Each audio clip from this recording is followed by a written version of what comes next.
Условни казни за учесниците во собраницките инциденти.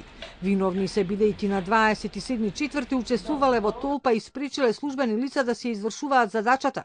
Во пресудата која ја донесе судијката Милка Ангеловска-Васевска, рече дека обвинетите биле пред и во зградата на собранието учествувајќи во толпа.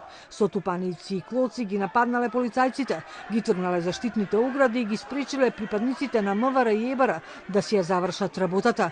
За прво обвинетиот Димче Христовски Жабата, кој прв го нападна лидерот на СДСМ Зоран Заев, судијката присуди 1,5 година условна казна затвор, која нема да се изврши доколку не направи друго кривично дело во рок од 5 години. За останатите 6 мина условна казна со неповторено дело од година и 5 месеци. Адвокатите задоволни. Велат една од олеснителните околности е тоа што обвинетите ја признаа вината.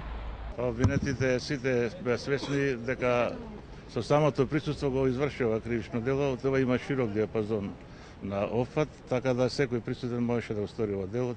Тие беа заводени од толпата, не сака никој да го оштети, го повредат, има доблес да го призна кривично дело, што е за поздравување за целата јавност. Испадна фер луѓето си признаа вината и затоа беше санкцијата условна, што сите прифатија едногласно.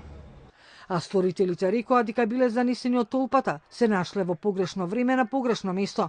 Со оглед на фактот што обвинетите ја признаа вината, значи истите добија и соодветна алтернативна мерка, тоа беше условна осуда.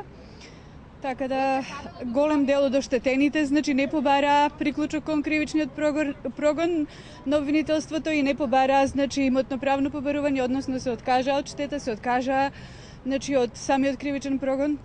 Така да тоа беше и исто така во прилог на обвинетите како една од олеснителните околности. Скоро сите тие беа примерни граѓани, неосудувани. Се каат Данило Василевски, кој им се извини на присутните кои биле ноќта во собранието, Ангелчо Зафировски, викан Батегеле, Стојан Павловски, Борис Лутков, викан Фантом, Маријан Стојовски, Виктор Настев, Мирче Цветановски.